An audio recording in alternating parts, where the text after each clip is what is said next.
We begin tonight with a special report on a story Donald Trump has failed to disappear: the secrets of Jeffrey Epstein, now exposed in those millions of new files, which journalists and experts, all of us really, are still reviewing since Friday's release. But these new files have enabled us to update our legal timeline, which has reporting from the first 2005 Epstein probe into Epstein, his conspiracies, his bid to evade justice, and how the long arm of the law did finally catch up with him before his death in the custody of the Trump DOJ. So in our special report right now, this timeline, which we've shown you once before with our MS Now reporting, is updated with the brand new revelations from the new files. Now, before I go into this timeline, I'll just tell you right now what you will see tonight. One, how the Bush DOJ dropped the tougher possible case against Epstein. Two, how the Trump DOJ identified Epstein's potential co-conspirators. We'll show you some of them tonight, but then didn't charge the vast majority of them. Three, how under both parties, the DOJ has clearly failed to follow those leads, which means the feds had paths to indict and stop this trafficking ring years ago, but they did not. Four, we'll show you how Trump's administration has top officials who falsely claimed that they had ended or limited their Epstein contact, and now they have been busted by their newly revealed emails in their own writing. That includes a Trump official who's still in the cabinet tonight. And five, we'll show you how the Trump administration lied about these files, fought their release, broke the law on releasing them, and still faces questions about what they're hiding and why Donald Trump is so personally haunted by his own Epstein links, from their own social time together to his government's demonstrated failures in this case. So let's look at what we've learned. The very first key Epstein probe began in Palm Beach in 2005. That put public heat on Epstein in a new way. Trump's current commerce chief, Howard Lutnick, says that back then is when he cut all ties with Epstein, his one-time neighbor. So we'll return to that in a moment on this timeline. Now, others have asked why the DOJ didn't nail Epstein then. The brand new files actually show some prosecutors tried, and they had so much evidence on him that in 2007, prosecutors internally said they had the goods, that they had enough material, evidence, testimony on Epstein for an actual sex trafficking case of not one or two, but actually a dozen teenage girls. And they wrote, and this is new that we've learned this, a 56-page draft indictment. So back then, some inside government were ready to charge Epstein for that whole terrible alleged conspiracy. But here's what I want to show you tonight, and this is newly revealed. That was the draft indictment, but it was discarded. The Bush DOJ never allowed it to be filed, and that was the big case. Instead, the top prosecutor, later a notorious name, Trump official Alex Acosta, at the time, he let Epstein off the hook with that controversial secret deal. And that meant just 1 year in prison for the lesser count of soliciting prostitution. Acosta and others have argued that this was basically the case they had, that these things are complicated. Well, it's taken all this time, but I can report for you tonight that now the new Epstein files released from Friday shows that's false, that there was a whole written draft indictment of the bigger case, and they just discarded it. So what happened? Some prosecutors had that case written up, ready to go. We've now seen it, but their bosses, this later Trump ally Acosta, or perhaps bosses in Washington, discarded it. Now, Epstein got out, and he continued his activities. The difference at this point in time is the public was actually on notice of at least his conviction as a sex offender, even if it was, as I mentioned, lesser than the other potential case. And that gives us context, new in this timeline, how Trump official Lutnick was secretly emailing Epstein at that time about visiting his island. This was while Lutnick's family was on a trip, 7 years after he claimed to have cut ties, or the mega donor and recent Trump employee, Elon Musk, emailing about visiting Epstein's island, asking what day/night will be the wildest party. Now, that shows, at a minimum, attempted proactive socializing, desiring to go to the island for what Musk called wild partying. And that's by Trump allies who have obviously claimed otherwise. Now, Musk has responded to say that he did not actually go to the island. Lutnick not denying this again, although he has less credibility now that the emails are public. And one day after the planned visit that Lutnick emailed about, knew from these files, an Epstein associate passed along an email to Lutnick that said, quote, "Nice to see you." The files suggest that for many, Epstein operated business as usual until 2018. This Miami Herald expose put heat on the DOJ. It had the goods again, which hadn't all been used. The DOJ had let Epstein off the hook before, but then he was indicted now on these tougher sex trafficking charges. The DOJ, since then, I should mention, has only indicted one person related to what's been documented as this sprawling conspiracy. And so I'm going to get into this because we are learning new things. For the first time, the new Friday files show the DOJ was eyeing other suspects. It's a mob-style chart. And the feds made this of Epstein's inner circle. So let's take a look at this right now as part of our special report. I just can tell you, this is a rare view inside a normally secret federal probe. You almost never see this type of thing before, during, or after a case, and the federal laws protect that. What's different here, of course, is Congress changed the laws for this particular mess of Epstein and the secrecy. So we have questions stoked here about why the feds, under first Trump and then the Biden DOJ, did not apparently pursue and indict most of these men, or the others who knew or partook in what the government also calls a broad sex trafficking ring. Which is it? A giant sex trafficking ring with someone at the center and other men involved in crimes, knowing and otherwise? Or not? And if it's not, then what were the feds doing with their chart and their leads? I can tell you we have redactions here, some of which may be for potential victims or those that the government viewed as more coerced into being a part of these crimes rather than being the ringleader or the proactive criminal. And the feds tracking Epstein's lawyer, accountant, financial advisor, and a man later indicted in Europe for sex offenses who died in prison awaiting trial, as did Epstein in 2019. But there's a lot of questions here about these leads. Some of these individuals, I should mention, are still being subpoenaed by Democrats in Congress to try to get more information where apparently the DOJ stopped. Now, I mentioned the death in prison. The Trump DOJ stated that the videos that were key around where Epstein was in that cell, that the videos were lost. So I'm going to go all the way back here for round two of our timeline. Then Trump Attorney General Barr was defending the fact that videos were missing. The DOJ did go after one co-conspirator that now has become a bit of a household name, Maxwell, and she was convicted and sentenced here to 20 years. The public demand for transparency, the pressure on this case built over time. I think everybody knows that by now. And so Trump was eventually campaigning on declassification. We all lived through his attorney general saying she had a client list on her desk. Then Attorney General Bondi announced no client list, no more files, no more videos, no evidence of blackmail. This was where the Trump administration tried to stop all this. And this wasn't that long ago. They said there wouldn't be any other evidence to be disclosed.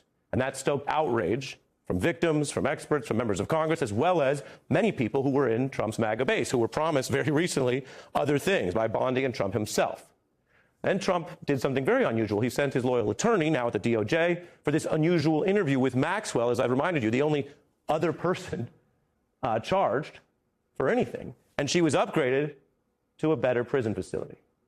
As for Musk, whose emails had not been exposed yet, well, he was claiming that Trump was in the files when they had their fallout. Again, the timeline is striking because we now know what Musk knew apparently, but no one else did in public, which is that he was asking to go down to the island by email.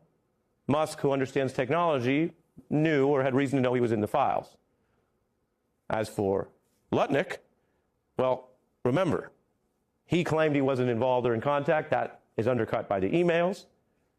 And at this time, whether he realized the files were ever going to come out or not, he was working for an administration that now was backing secrecy. He then was talking, while in office, about Epstein being a blackmailer. That's what his MO was, get a massage. And what happened in that massage room, I assume, was on video. This guy was the greatest blackmailer ever. Blackmailed people. That's how he had money. Not just a blackmailer, says Lutnick, but one of the greatest. That's like saying a greatest drug deal ever, or greatest criminal conspirator ever. It means that Lutnick is saying this guy did this a lot, even though his fellow cabinet official, Pam Bondi, was recently saying there was no blackmail and nothing else. And now the files suggest there was certainly a lot of people that there were leads for. So this is the tension inside the Trump administration with people that we're now learning were in the files, were emailing with Epstein, were discussing potentially visiting him while they talk about his blackmail operation. Then we get to recent history. Trump, of course, losing the battle to stop the Epstein law. It passed overwhelmingly. It required the DOJ to release the files. by the end of December. They started with basically under 1% and heavy redactions, which we'll see here. And then, over 40 days past due, and thus breaking the law, after those 13,000 files, you get this new batch of 3 million.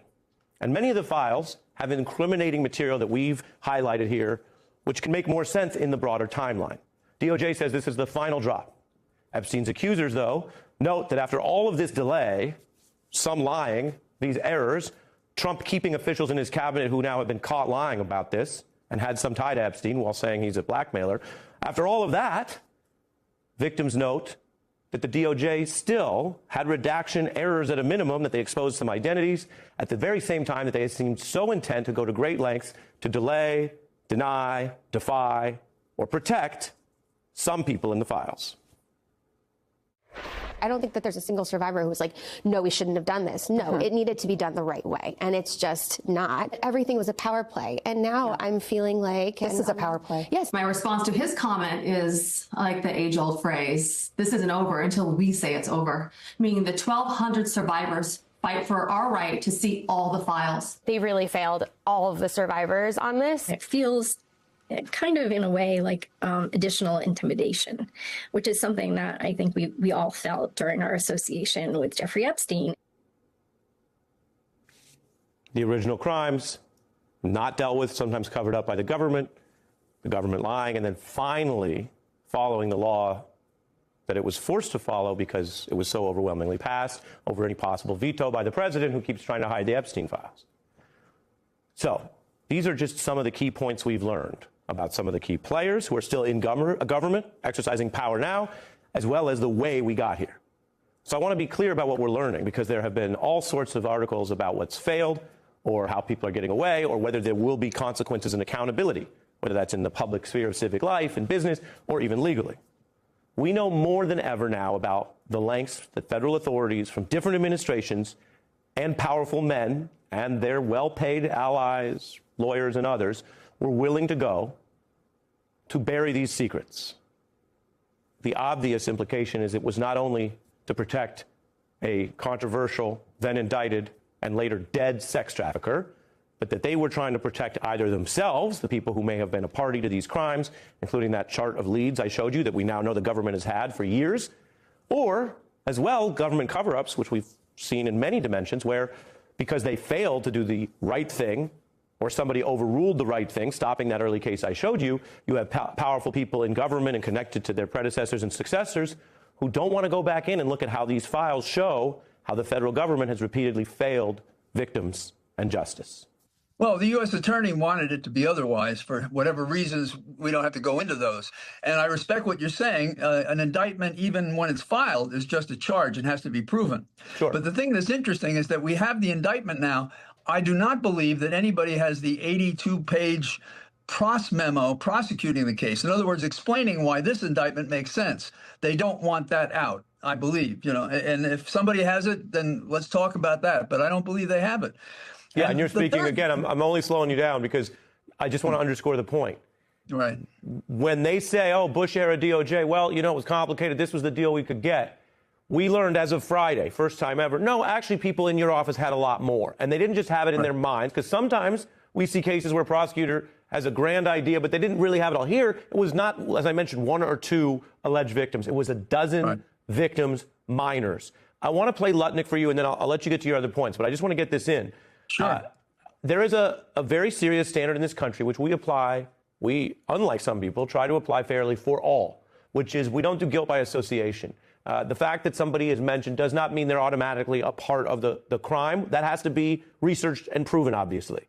But there is no constitutional right to serving in the cabinet of the United States. There is no constitutional issue with whether there's accountability about Donald Trump, who campaigned allegedly against Epstein's crimes, now keeping on people who are implicated and who publicly lied, which raises the question, why did Mr. Lutnick lie? And by the way, there have been people who said, hey, they ended up at a dinner party in New York, they didn't talk to Epstein, and they didn't lie about it. They gave the defense, and then people can assess that. I want to play, again, what we showed in the timeline. This is Lutnick, who's currently in the cabinet. Take a listen. All right. And there's a massage table in the middle of the room. He gets weirdly close to me. And he says, and the right kind of massage. My wife and I decided that I will never be in the room with that disgusting person ever again. Really? So I was never in the room with him socially, for business, or for even philanthropy. That was the public claim this past year. The emails released Friday show him trying to arrange a visit to the island. There's following emails that I read in our timeline that suggest people on the Epstein side suggesting it occurred. It's clearly more than he said. Musk, meanwhile, accusing others of being in the files when he's in the files. Given that you're a prosecutor, can you take us inside the mind of someone who's not only has that exposure, but knows there's emails and then still is out there saying these things? Maybe he was trying to reassure his wife more than he was trying to reassure us. I mean, how many men would say, I don't go there because my wife doesn't want me to go there. It's only seven steps from my house, and I didn't go back there. And then he's slammed hard on the head because he has this arrogance people have who are already breaking the law. They'll never catch me. I can deny it. Who's ever going to know the truth? That's it. The guy is a liar. There's a deep, dark abyss within him without a soul. That's the key to all of these guys. Now, fact check, I don't have a readout on whether he or others do or do not have a soul. Way above my spiritual pay grade. John, I promised you, I'm running over on time with 30 seconds. You had a third point. What was that, sir? Okay, well, the third point is a really important one because it's about the fact that in the document, January 30th, 2026, the Justice Department wrote a letter to the Senate and the House. And it said, yes, there are 6 million documents, but we only talk about 3 million because they're duplicates. The duplicates they claim are between the Southern District of New York and Florida, number one. And then they say there are 200,000 documents in this category. And in this category, they're blocking a large amount of them by privilege. What is the privilege to withhold from us what that prosecutor, the discarded prosecution, that what she said that her boss nixed? And there was an investigation, an AG's investigation that really kind of, I thought, just washed it over the thing. We should know what they claim is privilege because that's a smoking gun. What is in those 200,000 pages? That is something to know about. Another new poll today shows Donald Trump at another record low. The Marist poll shows Donald Trump polling the lowest he has polled since he inspired the January 6th attack on the Capitol and then was indicted for using that attack as part of his criminal conspiracy to overthrow the presidential election in 2020. Donald Trump is at a new low in polling because he has no idea what most people want a president to do, and he has no idea what most people want a president to say. That is why only Donald Trump could speak at a national prayer breakfast, as he did today, and brag about how many times he was indicted. I'd say, honey, I just got indicted again. Don't worry about it. But think of it many times. And then they say, Donald Trump is using the Justice Department to get even. And I don't. But wouldn't I have a right to? Think of it.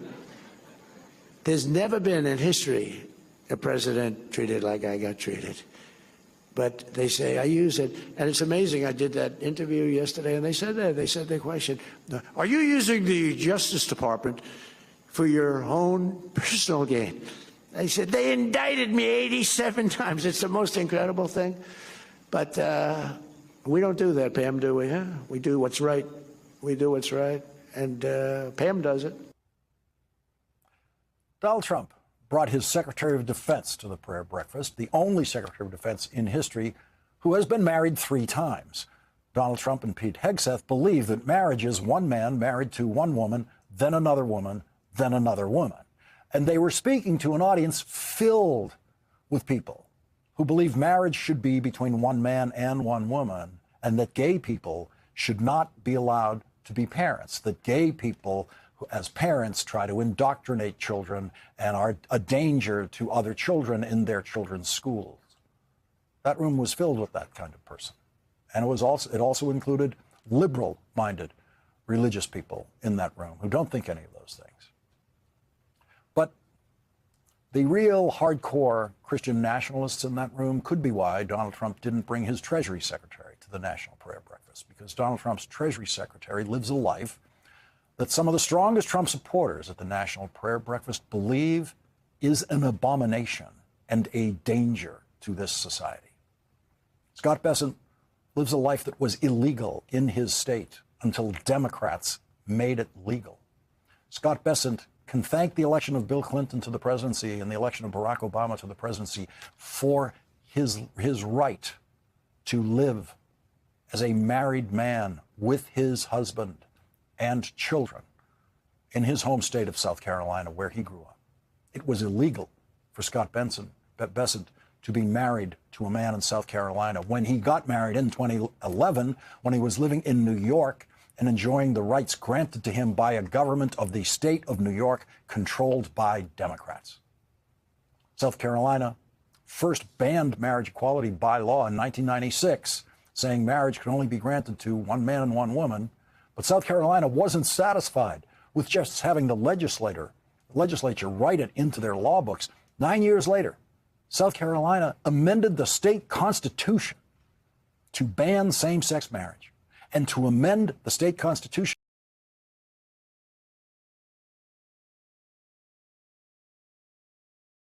required a two-thirds vote of the people of South Carolina.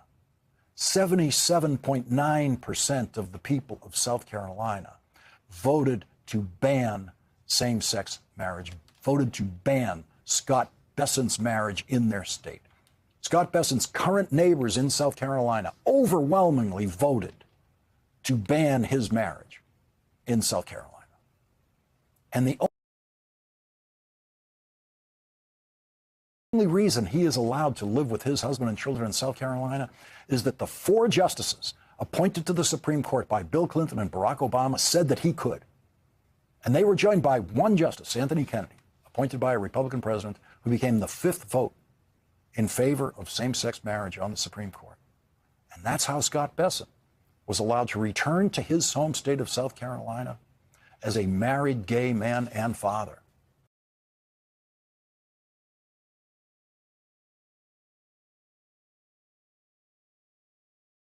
And that 5th vote for marriage equality is no longer on the Supreme Court. Now there are 6 votes on the Supreme Court against the decision that made Scott Bessent's marriage legal in all 50 states. And it might only be a matter of time now before the right case presents itself to the Trump Supreme Court for them to declare that Scott Bessent's marriage is once again illegal in the state of South Carolina and any other state that wants to make it illegal. And Scott Bessent will have to hurry back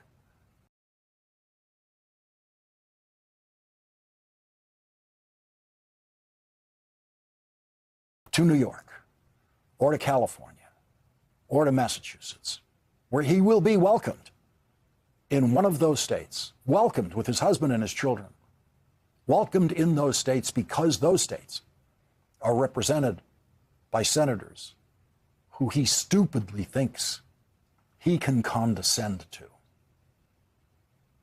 Affordability is the top concern for Americans across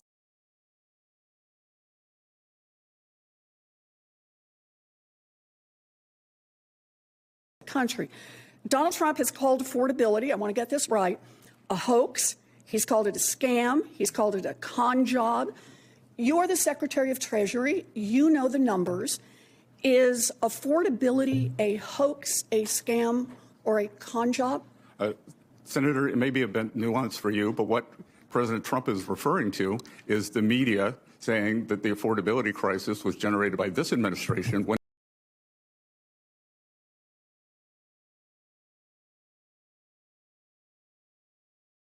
was you and President Biden who destroyed the buying power of the American people. So there is an affordability crisis, and you were front and center in it. So let me make sure that I understand. Donald Trump is not saying that affordability, what's happening to families right now, is a hoax? He is saying that trying to lay the blame at this administration rather than the Biden-Warren economy is a hoax. Okay, so it all happened before he got it. And everything that's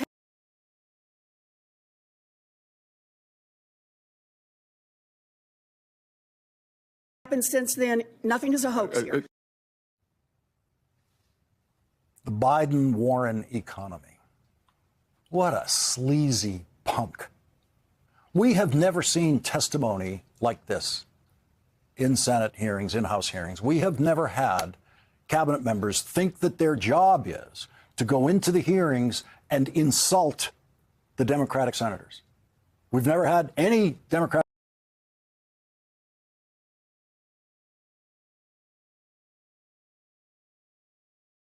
cabinet member ever who thought the job was to go into a hearing and insult Republican members of committee. That never happened before.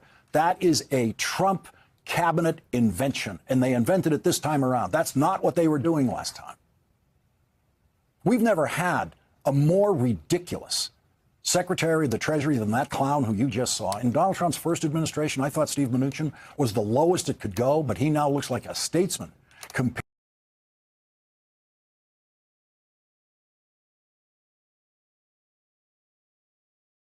to the buffoon Donald Trump has put in that job to lie for him every day. Scott Bessent lies about himself now, as he did yesterday in testimony to the House and today in testimony to the Senate when he was asked about writing tariffs are inflationary, exactly 1 year before Donald Trump's second inauguration.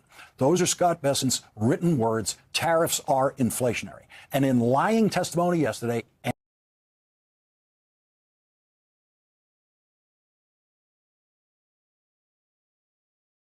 today, he denied that he said those words. He claimed that he had said they could be inflationary. No, that's a lie.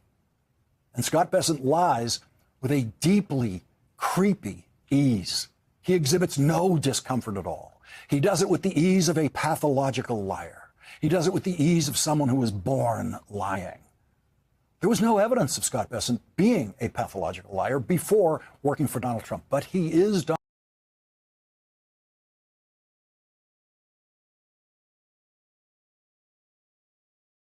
Trump's best student in the art form of Trump speak, which is deranged, irrational, irrelevant lying.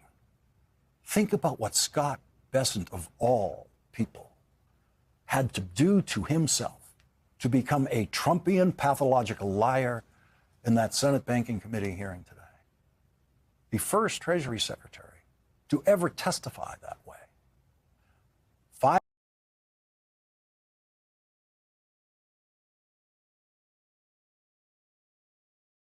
years after the Supreme Court, by one vote, made Scott Bessent's marriage legal in all 50 states, Donald Trump's presidential platform said what the Republican presidential platform has always said, quote, marriage between one man and one woman is the foundation for a free society. That's the party Scott Bessent has chosen to humiliate himself to serve.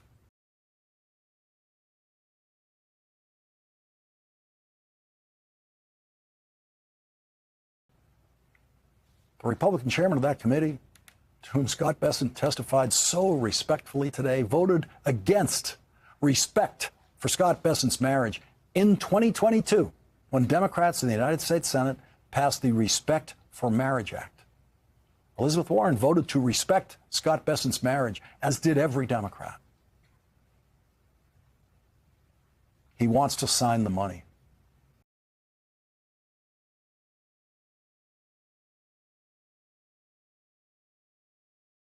That's the Treasury Secretary's secret pleasure.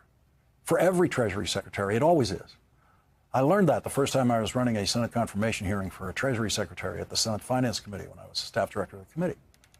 The committee vote was unanimous. We tried to get to a floor vote as soon as possible, but there's always some traffic in your way on the Senate floor. It doesn't happen quickly, and the nominee kept impatiently calling me to ask exactly when he'd be confirmed, and I kept saying the same thing about the Senate floor and traffic and blah, blah, blah.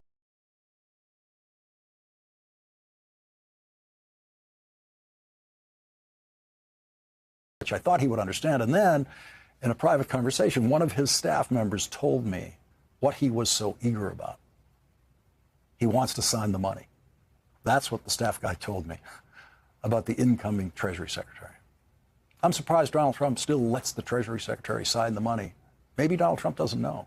Maybe he will seize that power, too. When I saw that now infamous photo of the Director of National Intelligence, that's the one right on your screen there, Tulsi Gabbard, lurking like a sort of spy, bad spy, I guess, on a loading dock at the elections office in Fulton County, Georgia last week. Hat pulled down over her eyes as the FBI hauled away boxes and boxes of ballots from the 2020 election. But as if that wasn't sketchy enough, that photo and all the reporting around it wasn't sketchy enough, it has become 10 times more suspicious over the past week as we have watched the administration struggle to explain how she ended up there. I mean, just listen to this.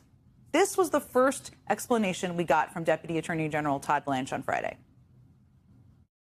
Could you please explain Tulsi Gabbard's role in DOJ activity regarding the Fulton County search? What do you mean her role?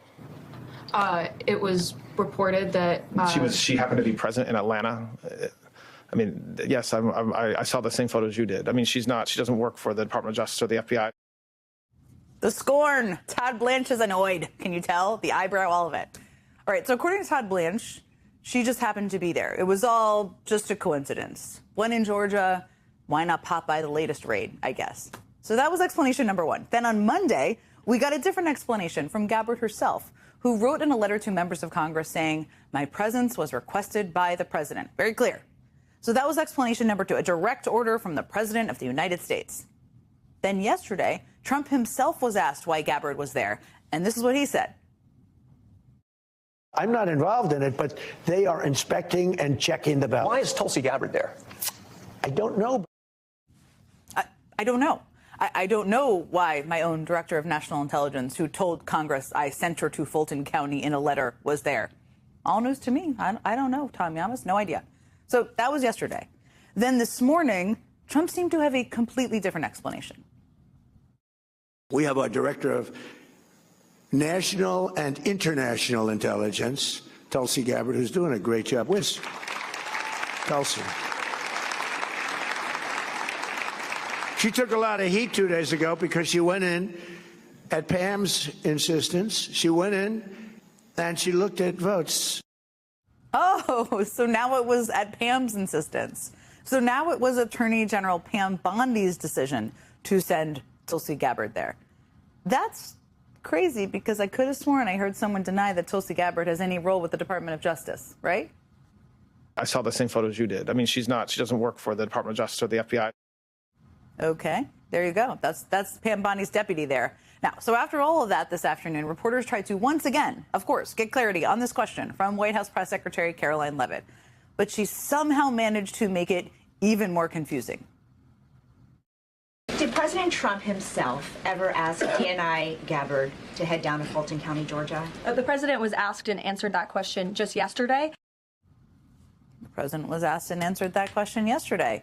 But yesterday, the president said he didn't know how she got there. And today, he said Pam Bondi sent her there. And Pam Bondi's number two at DOJ says Gabbard just happened to be there. And Tulsi Gabbard says the president told her to be there. Are you confused? I mean, which is it? I mean, even by this administration's very low bar, it seems like they're being unusually especially cagey about this. Like they're either lying or can't keep their stories straight or both. I mean, we already knew that something was afoot, thanks to the Wall Street Journal, which revealed last week that Tulsi Gabbard had been given a new role leading the administration's effort to re-examine the 2020 election. And as part of that new role, White House officials told the Journal she has pursued theories that President Trump has promoted to claim the 2020 election was unfairly taken from him. That's her assignment of sorts. And the Journal also reported that she regularly briefs Trump on that investigation, as well as senior officials at the Department of Justice.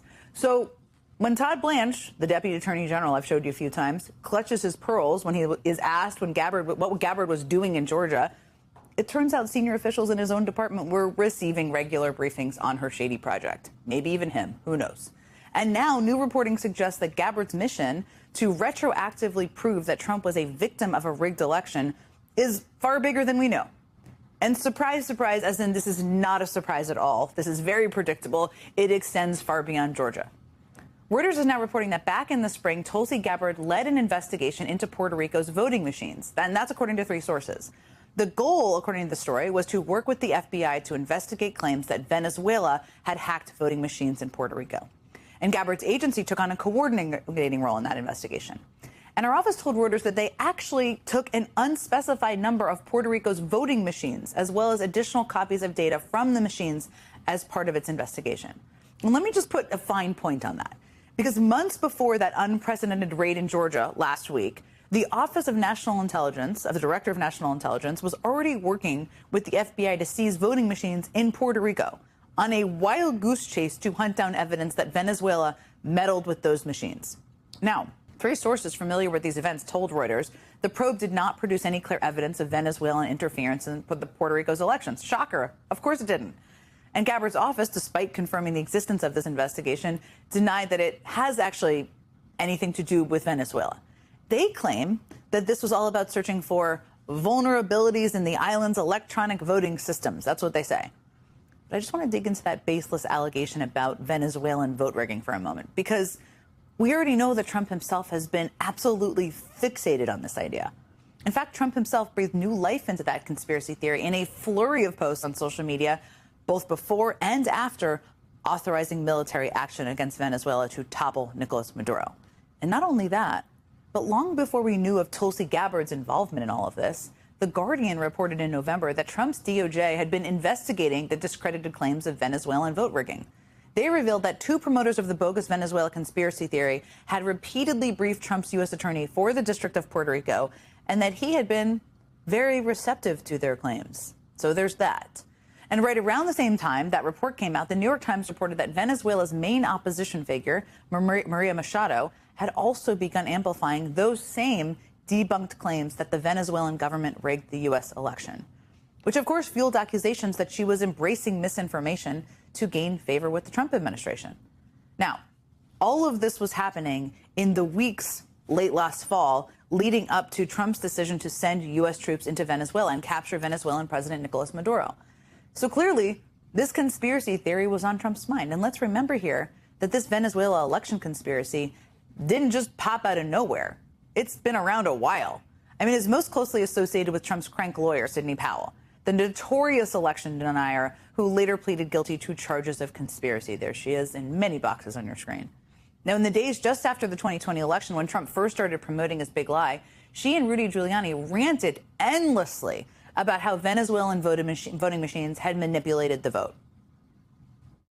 I'm going to release the Kraken. And very interestingly, you're going to see that Venezuela is involved in this voter fraud. I can hardly wait to put forth all the evidence we have collected on Dominion, starting with the fact it was created to produce altered voting results in Venezuela for Hugo Chavez. We use largely a Venezuelan voting machine, in essence, to count our vote. We let this happen, we're going to become Venezuela. The massive influence of communist money through Venezuela, Cuba, and likely China. Smartmatic, which is a company started in Venezuela and built for the purpose of stealing elections. Check it out. It's all true. That's just some of it. There's tons and tons more where that came from. Point is, they were everywhere, trying to convince Trump's most gullible supporters that Venezuela had rigged the election in 2020. In fact, the Venezuela lie was among the many false claims that were debunked in the lawsuit filed by Dominion Voting Systems against Fox News back in 2023. You know, the one that cost the network almost $800 million. As the judge said at the time, it is crystal clear that none of the statements relating to Dominion about the 2020 election are true. So these claims were debunked years ago. But Trump and his new administration clearly have not let them go. They haven't let go of any of his 2020 election conspiracies. And this time, there are no adults in the room to keep him from pursuing it. Remember that in his first administration, Trump wanted Georgia officials to find him the votes, to say he won that election. And it was Georgia's Republican Secretary of State who stood up to him and said no. Now Trump has seized boxes and boxes of ballots from Georgia. And who knows what this administration will claim to have found in them. In his first term, Trump wanted to seize voting machines from the 2020 election, and it was his own Attorney General, Bill Barr, who stopped him from doing it. Now the Trump administration has actually seized voting machines, and his Director of National Intelligence is already claiming they found some kind of significant risk to U.S. elections. Trump is trying to finish the job he started, the final months of his first term. He is trying to reverse engineer proof that the most ludicrous debunked claims about a rigged election were true. And it's not at all just about looking backwards, although that would be good for his ego. He's laying the foundation to be able to undermine the next election. He's building a pretense to justify his own interference in our elections so that he and his party never have to suffer another election loss. So that, in his own words, it can't happen again. We can never let what happened in the 2020 election happen again. We're now 270 days away from the midterms. And right now, a whole lot of Republicans are worried that the president's priorities are going to cost them control of Congress in November. Some of his allies on the Hill think that the president doubling down on the wrong messages is certainly hurting them. For example, this morning, only one day after he told NBC News that a softer touch was needed on immigration, he attended the National Prayer Breakfast and said this. Things are happening in our country right now, and we have to get the bad ones out. We have to do it. We can't let that happen, and we're being very tough in law and order and crime. If they've killed in another country, they're not going to be the best of citizens, and they're rough people. Remember in the campaign I used to say that their criminals make our criminals look like babies. It's true. These are some of the meanest, most vicious people. They only gave us the worst. Reminder, that was at the prayer breakfast. Jesus, he was an immigrant. Also reminder that the majority of immigrants arrested in Trump's crackdown do not have criminal records. And polls show that Americans do not like what they are seeing from ICE and Border Patrol on city streets. Also in that interview with NBC News, the president denied that he said the GOP should nationalize elections, even though we heard him say it 2 days ago. But here's what he said yesterday. Watch this. I didn't say national. I said there are some areas in our country that are extremely corrupt. We can't allow cheating in elections. Now, if we need to put in federal controls as opposed to state controls, remember this, they're really an agent. They're really accumulating the votes for who wins an election. If they can't do it honestly and it can't be done properly and timely, then something else has to happen. If we need to put in federal controls, in other words, let's nationalize it. Again, the president does not have the power to do this, and our government's defense and national intelligence agencies have said that the 2020 and 2024 elections have never been more secure. Meanwhile, Trump has also shifted his story on why exactly Tulsi Gabbard, their current director of national intelligence, was present at the FBI raid on the Fulton County Election Center. Watch this. She took a lot of heat 2 days ago because she went in at Pam's insistence. She went in and she looked at votes that want to be checked out from Georgia. They say, why is she doing it? Right, Pam? Why is she doing it? Because Pam wanted her to do it. But remember, again, Tulsi Gabbard already claimed in a letter to Congress that it was Trump who asked her to be present at the FBI raid. All right, let's get smarter with the help of our leadoff panel this evening. Peter Baker's here, Chief White House correspondent for the New York Times. David Drucker, senior writer at The Dispatch. And former U.S. Attorney Joyce Vance. She spent 25 years as a federal prosecutor. Peter, you're getting the hard one right off the bat. Just yesterday, our president claimed he did not know why Gabbard was in Georgia, but she told Congress in the last week that the president himself ordered her to be there. What do you make of this? Well, look, Steph, this is not the first time we've had a contradiction in stories from this administration, either this term or the previous term. You're right to point that out. He says one thing one day and then another thing the next. You're correctly called him on the statement saying he wants to nationalize it. No, he doesn't want to nationalize it. Well, which is it? He's all over the map at times. He says different things depending on the day, depending on the audience, depending on what his calculation of the politics of the moment are.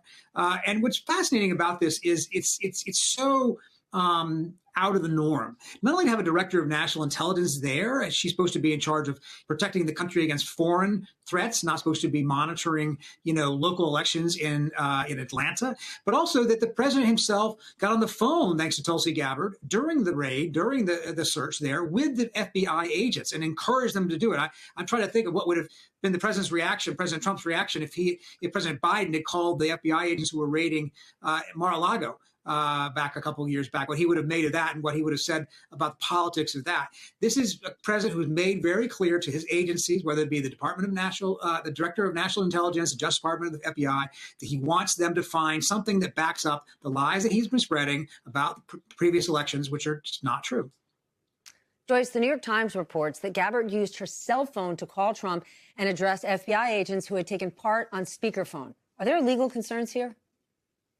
It's difficult to express how abnormal this is simply because it does not happen. It cannot happen. In a normal post-Watergate Justice Department, there's a communications policy that strictly limits which Justice Department employees can talk directly with the White House. And that's usually one person who works in the Attorney General's office, the Attorney General, maybe a couple of other people. It is not line agents executing a search warrant in Atlanta. And those principles are in place to protect the integrity of criminal investigations. You don't want the appearance that a president is directing a criminal case against certain defendants. So, of course, here we have that entirely turned on its head because Donald Trump is openly doing precisely that. And, you asked the right question, Steph. What are the legal implications? This early in a case, there's not really anyone to challenge that sort of setting. Where it would become a problem would be down the road. If there were defendants, if there were an indicted case, they might, for instance, be able to dismiss those charges based on vindictive or selective prosecution based on a president's involvement, which is the kind of motion that we saw filed, for instance, in the prosecution against Jim Comey. Although it didn't get far enough for the judge to decide that motion, it was a very strong one. But suffice it to say, not only is this irregular enough that it could compromise a case, it's irregular for good reasons, because no president should meddle, should interfere in criminal justice, which is supposed to be based on the facts and the law, not presidential whims. David, could all of this backfire on the president and Republicans? Well, sure, it could, but I think most likely not directly. In other words, what I'm getting at here is that voters are unhappy with the president because of his stewardship of the economy in their view. He hasn't done a good job. He hasn't delivered on what he campaigned on, and they believe he's insufficiently focused on it. They also now have secondary but very large concerns about interior immigration enforcement tactics and how the administration is going about these mass deportations. Not necessarily that they're happening, but who's targeted and how they're going about it.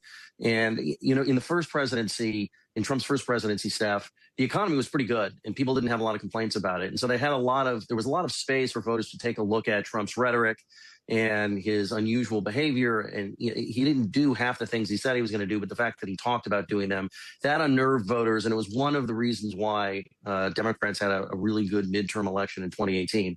This time around, the president's being judged on much more normal sort of kitchen table issues. And it's not that all of these other things don't necessarily bother voters, but where races are competitive, where the battle for the House is going to be waged, where the battle for the Senate is going to be waged if the Senate gets more competitive.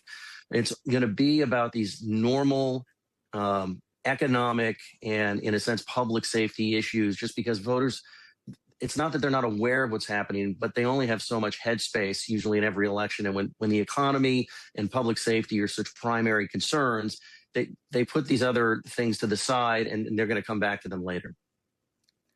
Peter, the president told Nightly News that he would trust the 2026 election results, even if Republicans lose, but as long as they're fair. Okay. And fair is obviously very, very subjective. And we know this president thinks lots and lots of things are unfair if they're not in his favor. What does this signal to you? Well, I think it's exactly right. This is the asterisk that means everything, right? Only if they're fair will he accept the elections. And guess who decides whether they're fair? He does.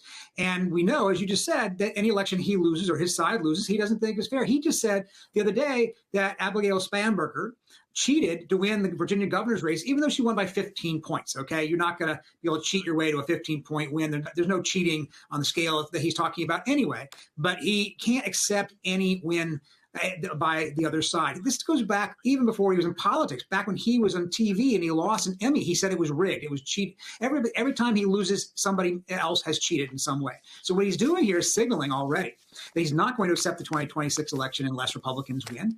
And the question is not just what he's going to do after the election, but what he's going to do between now and then to address that. And he's making clear up front in January and February that he is thinking about what to do, that Republicans should take over 15 states. He doesn't say which states, but I think you can imagine they're probably blue states. What does that mean? What kind of actions is he willing to take? He told my colleagues at the New York Times just a couple weeks ago that he regretted not having the military, the National Guard, seize voting machines after the 2020 election. He was told to do that by Mike Flynn. He didn't do it because everybody around him, other than Mike Flynn, basically said you can't really do that.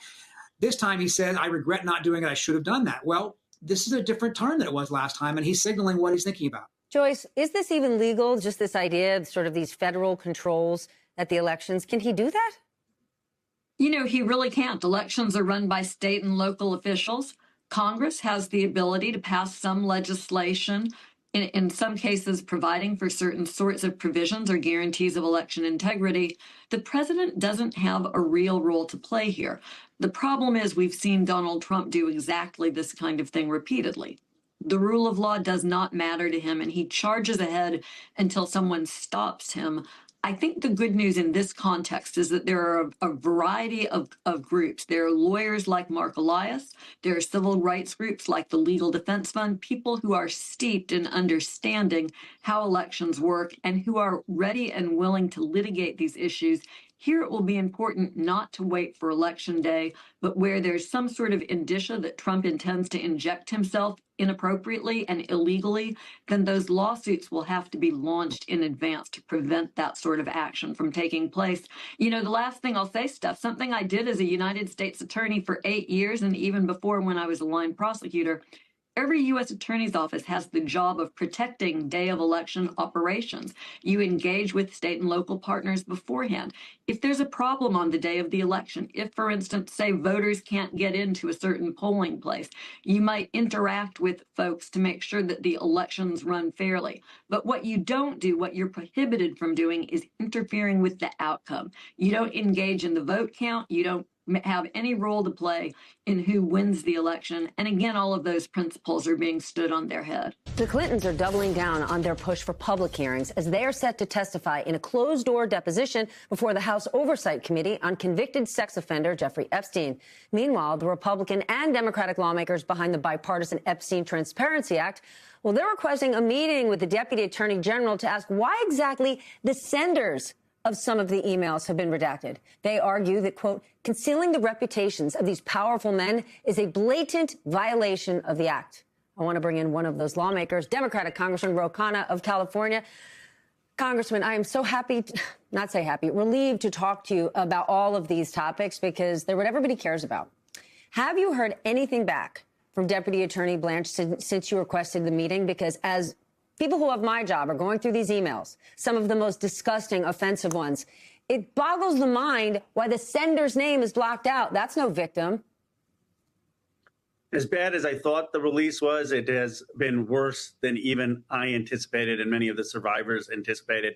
We have been in contact with Deputy Attorney General Blanche. They have been responsive. We're working on a meeting for me, Representative Nancy Mace, who was one of the signers of the discharge petition, and Thomas Massie, to go in to see these unredacted documents and to ask them why have they blocked out the names of people who sent Jeffrey Epstein emails saying that they enjoyed the night with a, quote, naughty girl, or they enjoyed seeing a 9-year-old Brazilian. And now you have Epstein's name there and the sender blocked. It makes no sense. And we want to understand why. You mentioned Nancy Mace. Have any of your Republican colleagues who helped push this bill, what was it, 2-3 months ago, have any of them backed off? Because I know it was just 2 weeks ago, Lauren Boebert said she's washing her hands. You know, there's nothing more she can do. I think Lauren Boebert, in fairness, was misinterpreted. I mean, look, she put her neck on the line for months. She took the heat of the White House. What she said is she did her job. It passed Congress. It shouldn't take Congress having to fight the executive branch to pass a law to enforce the law. The fact that Massie and I are having to do this is really a tragedy. But Massie and I are deeply committed to the survivors. We've met the survivors. They've cried in our offices. Nancy Mace met the survivors. She was shaken. She's a victim of sexual assault. This is genuinely not political. I think that's what the one big misconception is. The people who've fallen, you know, the British government may fall. It's more the left. The chair of the Paul Weiss resigned. He's a donor to the left. This is motivated because we actually have met these survivors. They've been shafted for decades. They were raped as girls. They were from working class families. And it is a awful look for the rich and powerful elite in our country, from tech, from finance, from real estate, who got away with this. From art, from law, from entertainment, from politics. It's really about the sphere of power and influence. So you have these questions about the redactions and obviously the 3+ million pages we haven't gotten yet. How are you going to get these questions answered when the DOJ is saying they are not releasing any more and the president says the country should move on? Well, first, by law, they have to give Congress an explanation within 15 days. Now, it hasn't been 15 days yet, but they need to explain why those redactions were made. Second, even Blanche is saying there are some more documents they need to release. Third, we're in touch with the survivors' lawyers and the survivors, and they can bring motions in federal court in the Southern District of New York to Judge Berman or to Judge Engelmeyer. In fact, Judge Engelmeyer more or less invited either Massie or me or the survivors to bring those motions to push for the fair release of these files. So there are a lot of avenues. I wish, though, we could just get Blanche to release the files. And the more important thing, or equally important thing, Stephanie, is there needs to be hearings in front of Congress. Every person whose name is in those files who said, I want to go to that island to Epstein, or I want to go to one of those parties where underage girls were, they need to be hauled in front of Congress. They need to be asked questions. What did you see? What did you do? What do you know? Who was raping these underage girls? They can't just go in hiding for 2 years. That's what happened to Me Too. Let's just go in hiding and then let's rehabilitate ourselves in 2 years. No, people are tired of that. They want accountability and they want answers. Well, let's talk about who is testifying. Hillary Clinton. She posted this today, quote, "So let's stop the games. If you want this fight, James Comer, let's have it in public." Do you see that happening? I hope so. Good for her. I mean, I don't understand how they went after Secretary Clinton. I understand that they should go after President Clinton to publicly testify, and he should testify or do a deposition. But good for her for saying, let's do this in a transparent way. Because the reality is, Comer is trying to make this political. Neither Massey, nor Marjorie Taylor Greene, nor Mace, nor Lauren Boebert, nor I ever made it political. I never even made it about Donald Trump. We made it about the survivors. We made it about the release of the files. We made it about getting the information. On the press conferences, we weren't saying let's subpoena Trump and ask him to testify. We were saying release the files and have justice for survivors. So I hope that this doesn't become a circus. I want this to be about the survivors. You're not asking to subpoena President Trump. However, President Bill Clinton is being called to testify under the threat of contempt. Does that not set a precedent for Trump to have to testify once he leaves office? Well, he absolutely now is going to have to testify, and that's why he doesn't want Clinton to testify. And you can bet that when we have Chairman Garcia, he's going to call Donald Trump to testify, as he should. I mean, now, he does have answers and that he needs to answer for in terms of what happened in Epstein. And I do believe that it's appropriate for President Clinton to be testifying. My point is that that should not be the focus. The focus of this should not be political. The focus should be what happened to these young girls who are now women, who raped them. Why was it that 1,200 survivors plus over decades took place in America? And what does this say about our elite? Like, how shallow, reckless, self-entitled, arrogant is America's elite that they did this for decades and no one blew the whistle? I mean, no one said this Epstein guy, you shouldn't be taking his money. You shouldn't be going to this island. You shouldn't be trading bawdry emails. You shouldn't be soliciting him for dating advice. He's a convicted pedophile. And you have people at the highest levels in our universities and in the media and in technology and finance all thinking this is totally normal. Like, we have a moral crisis in America of who is our governing elite. It's taken them a while, but Democrats are now on the front line of all of these fights, including the fight over funding the Department of Homeland Security. Yesterday, Schumer and House Minority Leader Hakeem Jeffries sent their Republican counterparts a letter listing 10 Democratic demands for reforming ICE, demands that include prohibiting ICE agents from wearing masks, requiring agents to ID themselves, requiring agents to use body-worn cameras, and this, banning racial profiling. Quote, prohibit DHS officers from conducting stops, questioning and searches based on an individual's presence at certain locations, their job, their spoken language and accent, or their race and ethnicity. But polls show that voters are wary of Democrats, too. After a year of Trump's authoritarianism, many voters are asking, is the party in opposition really doing all it can to oppose him? The House Democratic leader, Hakeem Jeffries, joins me now. Leader Jeffries, good to see you. Thank you for being with us tonight. Great to see you. Let's talk about these demands, the masks, the ID, but the racial profiling. As you note in the list of demands, that is in contravention of the Fourth Amendment, although the Supreme Court, in its ruling having to do with Los Angeles, did muddy those waters. It's in contravention of the Fifth Amendment, due process. It's in contravention of the 14th Amendment, equal protections. This shouldn't be that hard to get agreement on the fact that these basic things that ICE are doing are wrong and unconstitutional and unlawful.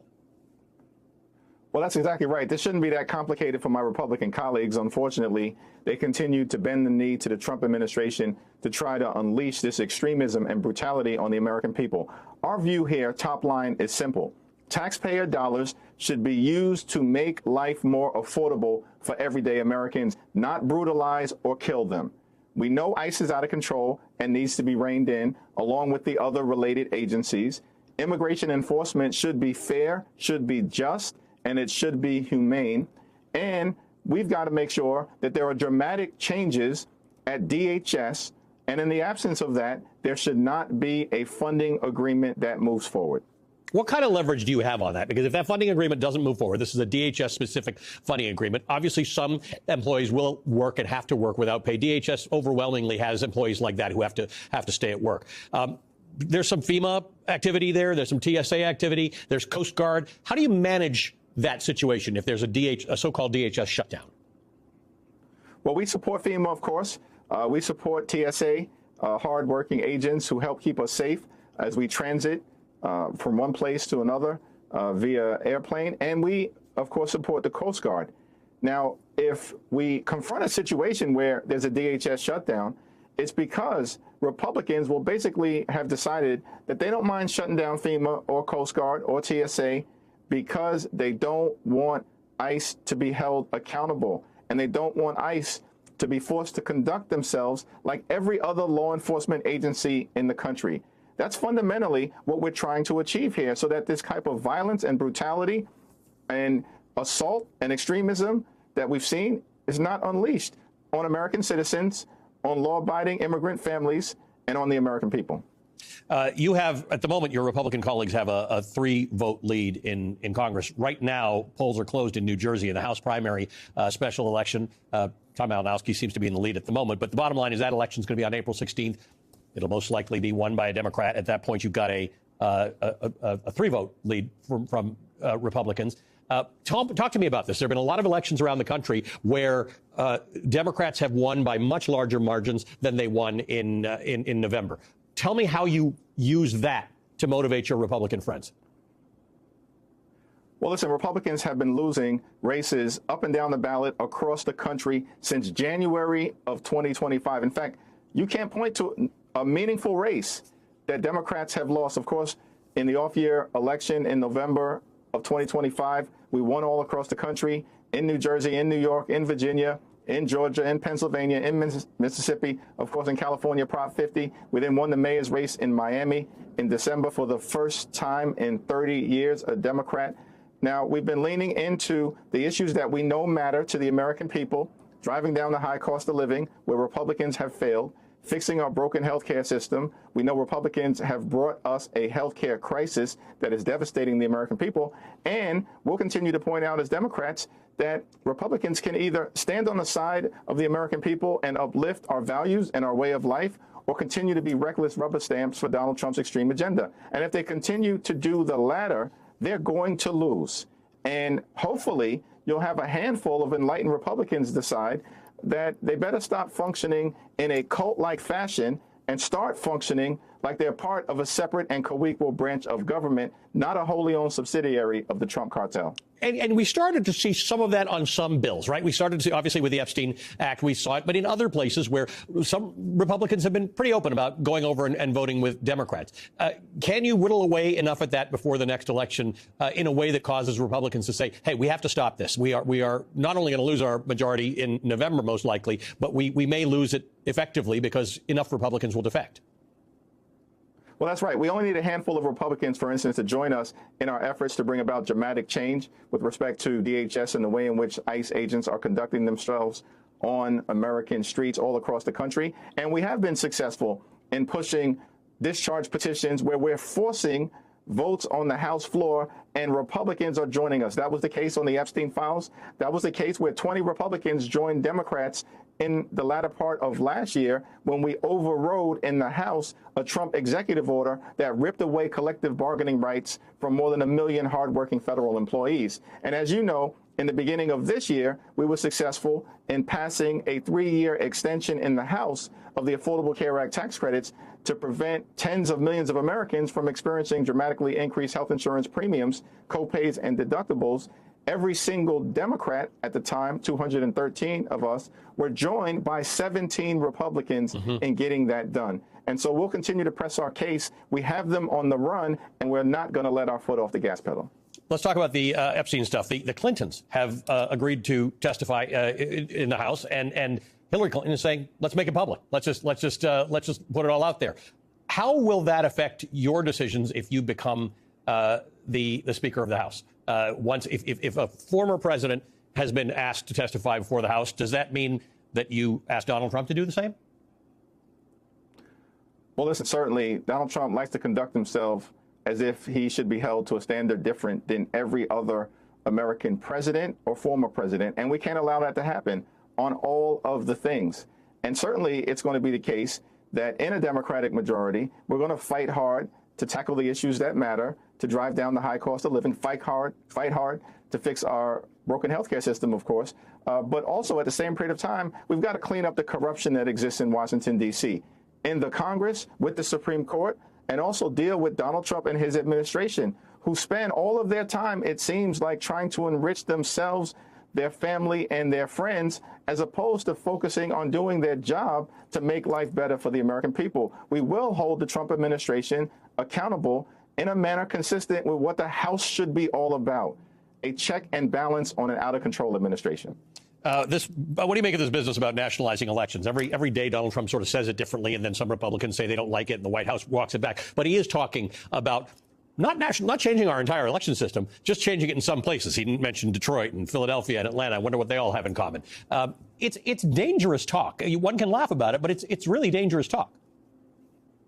It's dangerous talk. It unsettles the American people, and it should. Listen, Donald Trump understands that if there is a free and fair election in November, and we're going to make sure there is one, that the House is lost. Democrats are going to take back control of the House of Representatives, and the Senate is looking increasingly shaky as well, because the American people are rejecting this extremism. Donald Trump and Republicans have failed. They failed on the economy. They failed on health care. They're failing on immigration enforcement. They failed to address the challenges of the American people, and certainly address them in a way that is consistent with who we are as we celebrate our 250th birthday. And so we have adopted an all-hands-on-deck approach in terms of making sure that it's the American people who are the ones who decide who controls Congress in the aftermath of the November midterm elections, not Donald Trump and his extreme sycophants. Congressman, good to see you. Thank you for taking time for us tonight. House Democratic Leader Hakeem Jeffries. Positive vibes. Download it.